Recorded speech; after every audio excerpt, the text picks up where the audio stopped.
Vyrastal som na dedine a hrali sme CS-ko od rána do večera, takže kde môžem, tam hrám ráno, cez deň, večer. A som rád, že otvárame tieto ihriska, pretože vždy sa nájde príležitosť, aj sme si zahrali so starými pánmi a je to radosť hrať s chlapcami, ktorí to robili ako svoju profesiu. Vedia nahrať loptu, nepokazia a myslím si, že celkom dobrý tandem mám s Robom Kaliňákom, aj si vieme nahrať už po toľkých rokoch, ale ja už sa tak skôr sťahujem do stredu ihriska, Robo ešte stále mladší odo mňa, takže môže tam pobehovať vpredu.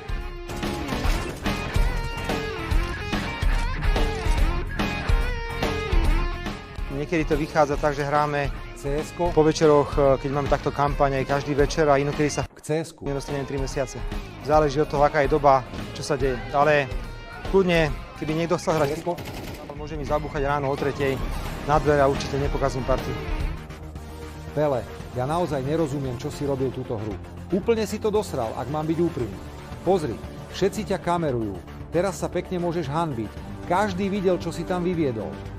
Všetko, čo si mal urobiť, je plantnúť bombu na Bčko a zakempiť sa niekde a strážiť tunel. Ale nie. Ty si sa namiesto toho rozhodol ísť mimo pozíciu a ešte si aj hodil flashbang tak, že nás všetkých oslepil. No a potom si dostal fajný headshot a boli sme v kýbli. Boha jeho. Ešte jedenkrát a už si s nami nezahraješ.